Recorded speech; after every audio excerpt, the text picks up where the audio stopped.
রোশনাই ধারাবাহিকে দেখেছিলাম আমরা রোশনাইকে চ্যাটার্জি বাড়িতে নিয়ে এসছে পুলিশ। কিছু তথ্য প্রমাণ দেখাবে যেগুলো মাধবীলতা পুলিশের কাছে জমা দিয়েছিল।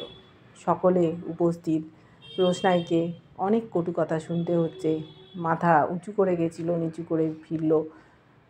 ওকে টিভি স্ক্রিনের সামনে দাঁড়াতে বলল মাধবীলতা, বলল কি আছে এই ভিডিও ক্লিপিংয়ে, তোমারও দেখা উচিত, তুমি সামনে এসো। রোশনাই চুপ করে দাঁড়িয়ে আছে, কি দেখাবে বুঝতে পারছে না, সুরঙ্গমাও বুঝতে পারছে না। সেই সময় ভিডিও ফুটেজটা চালানো হলো।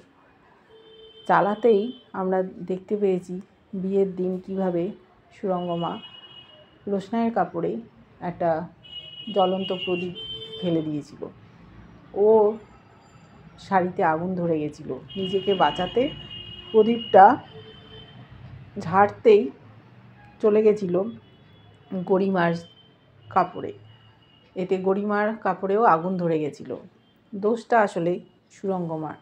সকলে সেটা চোখে দেখতে পেল। অবাক হয়ে গেছে, এ ওর মুখ চাচাই করছে। এর ফাঁকে জাহ্নবী বলছে, সবাই দেখলে কিভাবে রোশনাই গরিমার গায়ে আগুনটা ধরিয়ে দিল। আবার সেই ভিডিও ফুটেজ দেখানো হলো। যারা বড় বড় কথা বলছিল প্রত্যেকের মাথা নিচু, কী বলবে বুঝতে পারছে না। তাও ওরা ডিফেন্স করার চেষ্টা করছে, রোশনাইকেই দোষী সাব্যস্ত করতে চাইছে। রেগে গেছে যারা রোশনাইকে ভালোবাসে তারা। বলছে জেঠু অর্থাৎ বাড়ির বড় ছেলে, আমি জানতাম যে রোশনাই এরম কাজ কোনো দিন করতে পারে না। আমি বিশ্বাসের কথা বলছিলাম না, এটাই হলো বিশ্বাস।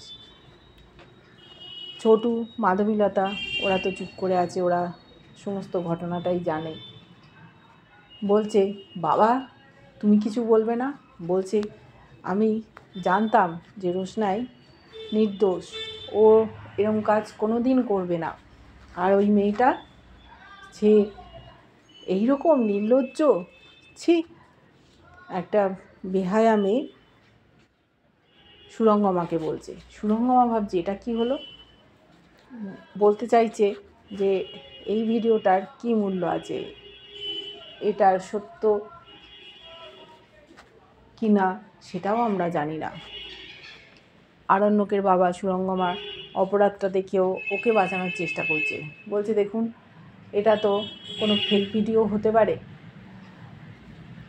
তখন পুলিশ অফিসার বলছে, আপনি উকিল হতে পারেন, আমরাও পুলিশ, কোনটা আসল কোনটা নকল সেটা বোঝার ক্ষমতা আমাদের আছে।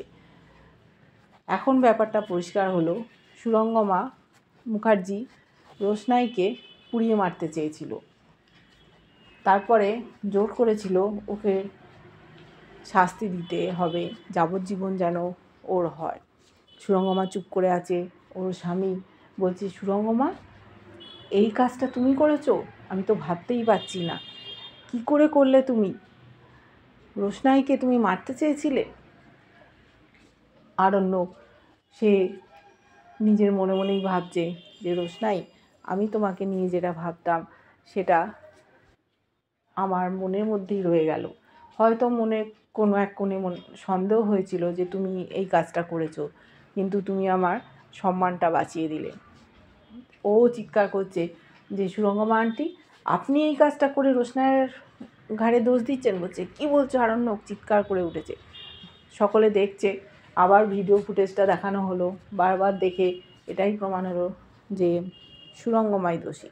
পুলিশ বলল আরণ্যককে যে আপনি বলেছিলেন দোষী শাস্তি আপনি দেখতে চান, আমরা এখন প্রমাণ পেয়ে গেছি কে দোষী, তাকে আমরা অ্যারেস্ট করে নিয়ে যাব। সুরঙ্গমাকে অ্যারেস্ট করবে, তাই বাড়ির সব মুখ চাচাই করছে কি করবে। সুরঙ্গমাও কিছু বলতে পারছে না প্রমাণ হাতে।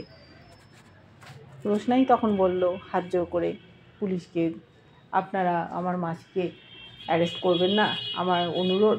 দেখুন আমার মা নেই, আর আমার মাসি, সে অস্বীকার করতেই পারে, মায়ের রক্ত মাসির গায়েও বইছে। গরিমা দিদি অসুস্থ, সে যদি শোনে তার মা জেল হাজতে আছে আরও শক পাবে। ওর অপারেশন হবে শুনেছি, অবস্থা খুব একটা ভালো না। আপনারা মাসিকে ছেড়ে দিন, আমি অনুরোধ করছি। পুলিশ বলল, দেখুন সুরঙ্গমা ম্যাডাম, আপনি এই মেয়েটার ক্ষতি চেয়েছিলেন, একে যাবজ্জীবন কারাদণ্ড দিতে চেয়েছিলেন, আর সেই মেয়েটাই আপনার হয়ে অন্যায় বিনয় করছে। আপনি বড় ডান্সার হতে পারেন, কিন্তু মনের দিক থেকে খুব ছোট। এখনও সময় আছে, নিজেকে পাল্টান। পুলিশ বলল, আপনারা যদি কেসটা না নিয়ে এগিয়ে যেতে চান তাহলে আমরা অন্যভাবে ওনাকে অ্যারেস্ট করতে পারি, আমাদের হ্যারাসমেন্ট করার জন্য। সুরঙ্গমা আর কথা বলতে পারছে না, সকলে দেখতে পেয়ে গেছে, যাচ্ছে তাই অসম্মানিত হলো। তখন ওই বাড়ির কর্তা বলছে, এই ওরকম মানুষকে এখান থেকে তোমরা নিয়ে যাও, বাজে মেয়ে মানুষ।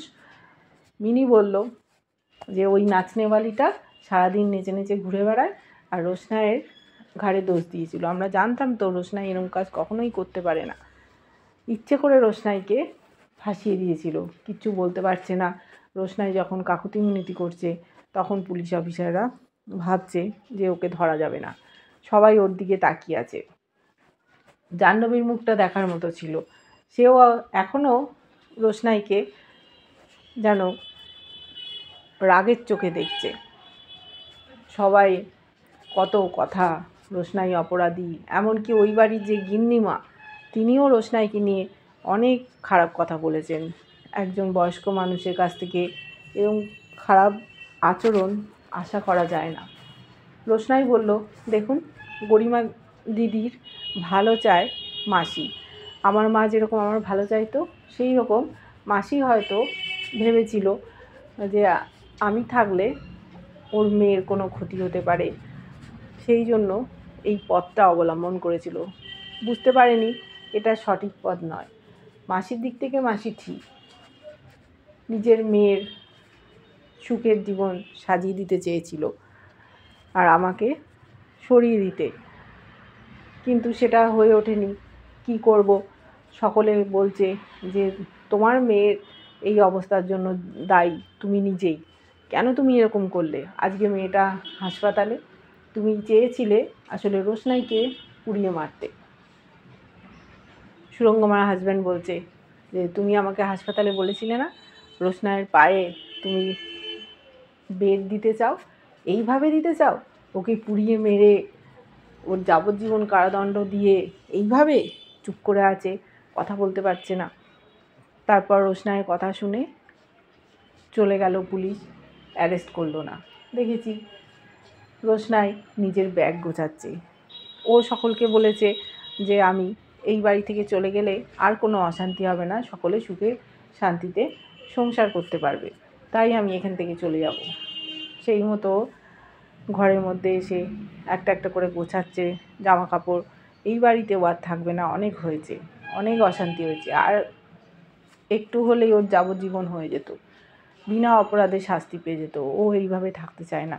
বললো, দেখো মা, তুমি তো নিশ্চয়ই দেখতে পাচ্ছ ওপর থেকে, আমার কাছে দুটো অপশান আছে, হয় তোমার কাছে চলে যাব, না হলে আমাকে নিজেকে কিছু কাজ করে নিজের জীবনটা চালাতে হবে। এই বিরাট পৃথিবী, ভেবেছিলাম একা থাকা যায়, কিন্তু একা বাঁচা খুব কঠিন, চারিদিকে বিপদ। আমি এই বাড়ির কারো সাহায্য নেব না, অনেক করেছে এরা, আর আমি এখানে থাকতেও চাই না, কারো কথা মনেও রাখবো না। ও একটা চিঠি লিখে চলে যাবে সেটাই চিন্তা করছে। হঠাৎ দেখছে সামনে একটা খবরের কাগজ, ভাবছে খবরের কাগজ এখানে কেন, মিনি কি তাহলে রেখে গেছে? সকলে তো খোঁজাখুঁজি করবে, এই সব গোলমালের জন্য কেউ কাগজ পড়েনি। ও ভাবছে আমি কাগজটা কি একবার পড়বো, ইচ্ছে থাকলেও পড়তে পারতো না, এই বাড়িতে কাগজ পড়ার অধিকার নেই, অনেক অসম্মানিত হয়েছে। মিনি আবার এঁকে রেখেছে, দেখছে আঁকাটা কি, সুরঙ্গমাকে পুলিশ ধরে নিয়ে যাচ্ছে। ভাবছে মিনি কী সব এঁকেছে, ভালো করে পেন্সিল ধরতে পারে না, সেও এরকম আঁকা এঁকেছে। কাগজটা দিয়ে আসবে ভাবলো, যেই পাতাটা উল্টেছে, উল্টোতে গিয়ে দেখছে একটা অ্যাডভার্টাইজমেন্ট, ওয়াক অ্যান্ড ইন্টারভিউ, কোথায় যেতে হবে না, মুম্বাই। ও ভাবলো যে এটা কি মায়ের নির্দেশ, আমি তো কাগজটা ফেরত দিতে যাচ্ছিলাম, তাও মুম্বাইতে যেতে হবে 3 দিনের মধ্যে। তাহলে তো আমাকে কালকেই বেরিয়ে যেতে হবে, আর তো হাতে সময় নেই। আমি তাহলে কাল ভোর বেরিয়ে যাব। দেখি চেষ্টা করে, গ্র্যাজুয়েট হতে হবে, 30 বছরের মধ্যে বয়স চাই, প্রোডাকশান রিপ্রেজেন্টেটিভ কিংবা ম্যানেজার এই জাতীয় কিছু হবে। তখন ভাবলো যে আমাকে যেতেই হবে। মাই আমায় পথ দেখাচ্ছে, যে বাবা আমাদের সাথে এরকম প্রতারণা করলো তার নাম মা কোনো দিন বলেনি। আমাদের কত অশান্তি ঝামেলা হয়েছে, মা মুখ বুজে সহ্য করেছে। আমি আমার জীবনটা এবার নিজের মতো বাঁচবো, কারুর সাহায্যের প্রয়োজন নেই। কিছু টাকা তো ব্যাংকে আছে, ওইটা দিয়ে আর কতদিন চলবে? যে কদিন চলে চলুক, তারপর কিছু একটা নিশ্চয়ই বন্দোবস্ত হয়ে যাবে। তাই ও ভাবলো যে আমি কাল ভোরের বেলায় চলে যাব, তার আগে একটা চিঠি লিখে দিই। ও চিঠি লিখতে বসেছে যে আমি এই বাড়িতে ছিলাম, আপনারা অনেক করেছেন, আমি কৃতজ্ঞ, কিন্তু আমি এখান থেকে চলে যাচ্ছি, আমার কেউ খোঁজ করবেন না, আমি কোথায় যাচ্ছি আমি সেটাও জানাবো না। আর আপনারা যদি জানতে পারেন আমি কোথায় গেছি, তাহলে আমাকে খুঁজে পেলেও আমি কিন্তু আর ফিরবো না। এরকম করে ও চিঠি লিখে দিল। আরণ্যকও যেন অনেক পাল্টে গেছে। আগে রোশনাইয়ের জন্য কান্নাকাটি করতো, হুলুস তুলুস করতো, ওকে কত ভালোবাসতো, হঠাৎ করে এক ধাক্কায় যেন ঘুরে গেছে গরিমার দিকে। এটাই আশ্চর্যের বিষয়। কেমন মানুষ আরণ্য, সব কিছু ভুলে গিয়ে রোশনাইকেই দোষী ঠাওর করছে। এবার রোশনাইয়ের চলে যাওয়ার পালা। দেখব পরিবারের লোকজন কতটা খুশি হয়, আর আরণ্য কী করবে। কেমন লাগছে নতুন আপডেট অবশ্যই জানিও। ভালো লাগলে লাইক, কমেন্ট, সাবস্ক্রাইব করো। যারা ফেসবুক পেজ থেকে দেখছো, ফলো করে সাথে থেকো।